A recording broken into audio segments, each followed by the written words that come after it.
Magandang umaga sa iyo, Haji, at magandang umaga, Pilipinas. Narito na po ang latest sa lagay ng ating panahon. Ngayong Enero 2, dalawang weather systems ang umiiral sa ating bansa. Una nga po itong trough ng low pressure area, dyan po yan sa Mindanao. At pangalawa naman po, ang northeast monsoon na umiiral, dyan naman po yan sa northern at central Luzon. Unahin po muna natin ang trough ng LPA. Ang trough nga po yung extension ng clouds ng LPA na nasa labas ng ating bansa. Bagaman hindi ito direkta makakaapekto sa bansa, magdadala pa rin ito ng light to moderate rain showers and thunderstorms. Diyan nga po yan sa Visayas at ganun din sa Mindanao. Pero wala namang dapat alalahanin dahil ayon kay Pag-asa Weather Forecaster Jory Lois, hindi naman inaasahang papasok ang LPA na ito sa bansa lalo pat napakalayo nito sa Pilipinas. Mapapansin nyo po, no? Sa imagery po, galing po yan sa Japan Meteorological Agency. Makikita nga po natin na itong low pressure area sa labas ng ating bansa, malayo po yan. At sa ngayon, ito lamang po yung trough. Yung series of clouds lamang po yung nakakaapekto dito yan sa ating bansa.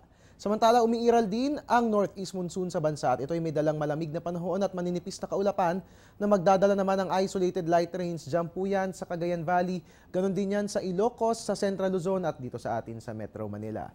Para naman po sa natitirang bahagi ng ating bansa, wala naman tayong dapat lalahanin, no? Dahil fair weather po ang ating mararanasan. At mga kababayan, yan nga po ang aasahang lagay ng panahon ngayong Huwebes, Enero 2. Magbabalik po ang ating ulat panahon makalipas ang isang paalala. Teng, ang package.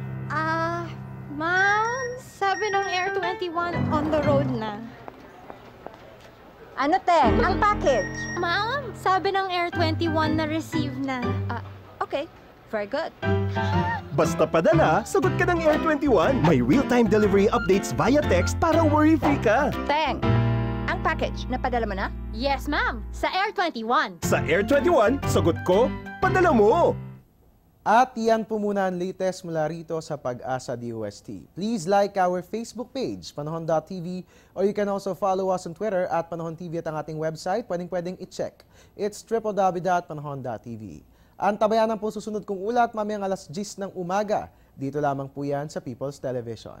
At your service po ni Weatherman, Harry Bayona, nagpapaalalang tiwala lang. May tamang panahon ang bawat pagkakataon. Back to you, Haji. Happy New Year!